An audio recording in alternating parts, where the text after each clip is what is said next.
Welcome to part 4 of our Pillars of Sustainable Wellness series, Mastering Urges Beyond Willpower, episode 72. This segment is particularly close to my heart because it addresses a challenge that so many of us face, the tug of war between our cravings and our deeper desire for health and wellness. One of the most common questions I get is, why do I keep doing what I know I shouldn't be doing? What's wrong with me?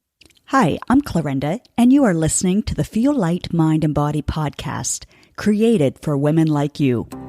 Women who are experiencing success in so many areas of life, but are struggling with weight loss, stress eating, and decreased energy. Losing weight can feel hard, heavy, and restrictive. That's why every week I will be offering you a different perspective, tips, encouragement, and a unique approach so that you can feel lighter in your mind and body rather than feeling deprived, frustrated, or discouraged. What if you could feel free, yet in control around food for the rest of your life? What if you could enjoy your experience of losing weight and getting healthier? You absolutely can. You're in the right place.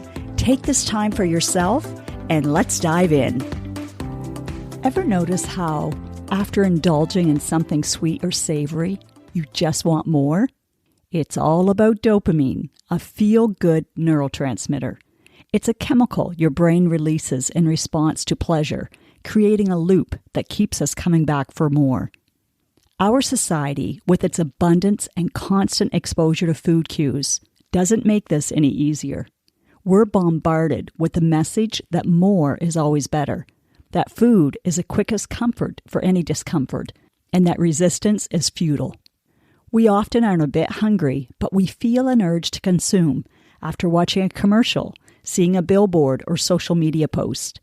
We eat simply because we've been programmed for the time of day, not our hunger signals. We give in to an urge because the food is there, or someone is offering it to us. But here's the reality. Succumbing to these urges doesn't just lead to weight gain, it zaps our energy and chips away at our overall health and self-confidence. The recent statistics from the World Health Organization are a stark reminder of the urgency of this issue. With obesity rates climbing worldwide, it's evident that this cycle of overindulgence and its consequences are not isolated cases, but a global health crisis. Here's one of the stats from their March 1st, 2024 update.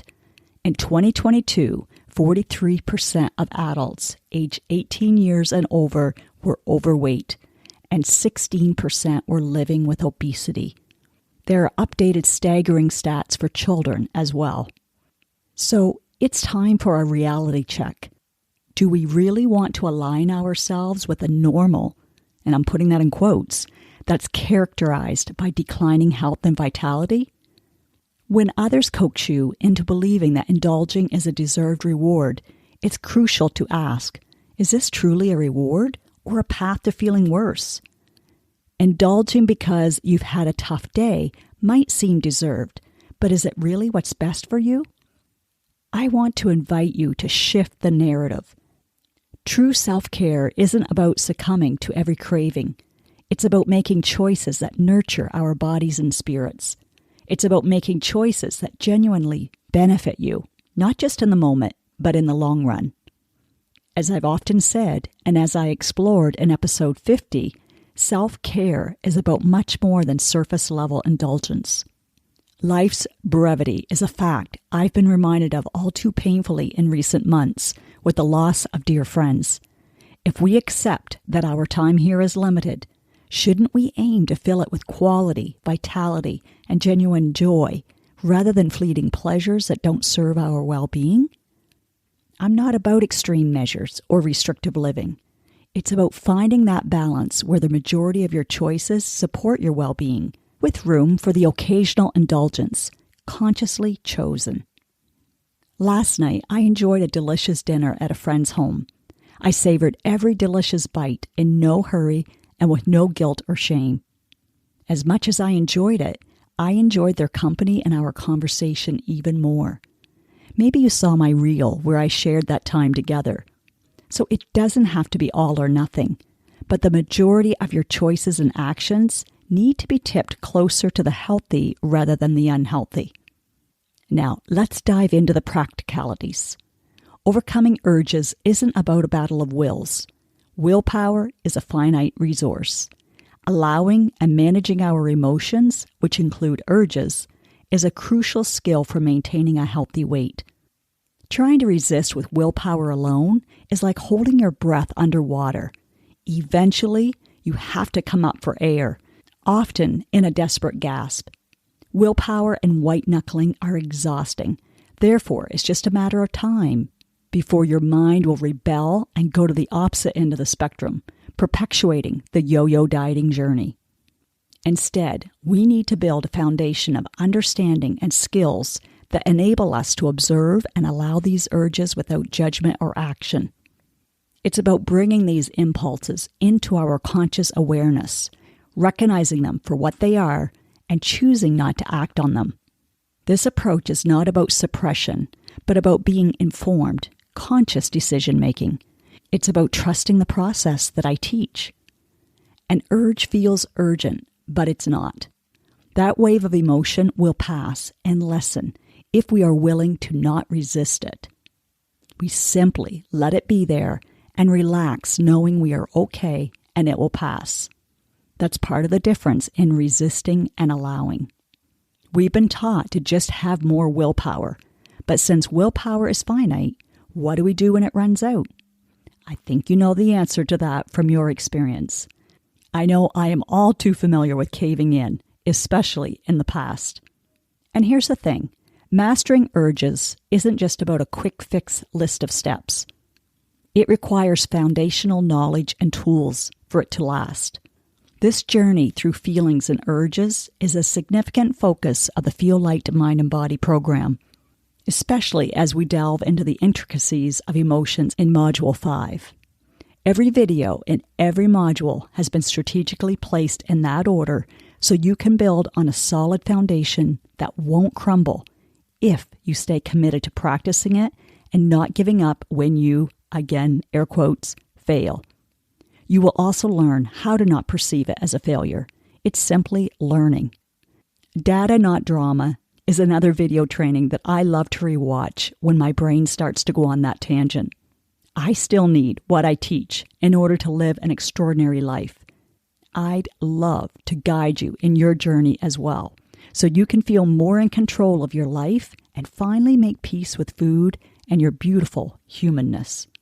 I can't in good conscience hand you a 3-step guide to managing urges without first ensuring you have the necessary groundwork in place.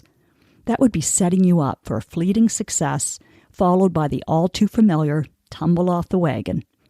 This journey of personal growth doesn't just reshape your relationship with food, it ripples out, enhancing your relationships, career satisfaction, and overall well-being. The value of investing in this journey, in yourself, cannot be overstated. The dividends it pays in health, happiness, and self-fulfillment are immeasurable. So I invite you to take a step towards this transformation. Don't let another day pass in the shadow of doubt and hesitation. Book a complimentary 20-minute consultation with me. The link is in this episode's description. Just click on it to submit. It only takes a minute to do. 3 months or a year from now, it might be the only action step you'll remember doing today, and your healthier, happier, and lighter self will thank you for it. It's an opportunity to explore whether this path aligns with your aspirations for a calmer mind, a healthier and lighter body, and a life lived to its fullest, so you don't have to miss out. You can stop watching certain things happen from the sidelines. Even if it turns out not to be the perfect fit, you'll leave our no-pressure chat enriched with insights and clear on your next steps. Next week, we'll wrap up our series with Blueprint for Success, the Essentials of Lasting Weight Loss. Until then, observe your urges, think about what you truly want in life, and how you can move closer to that vision. I'm excited to discuss your dreams and how we can make them a reality, because you deserve more than temporary fixes. You deserve a life filled with health, vitality, peace, and joy. I invite you to write out every morning, I deserve the very best, not just another fleeting indulgence. You, my friend, are worthy of vibrant health and boundless energy. Now, do yourself the biggest favor. From love, take at least one action step from what you learned today. Knowledge without application won't give you the results that you desire. Let me know on Instagram, Facebook, LinkedIn, wherever, what you are choosing to do and when. And yes, please leave a podcast review wherever you are listening to this. When people read your words and can see themselves in them, then you are contributing to women empowering other women. And that feels amazing. You just might change or save a life today.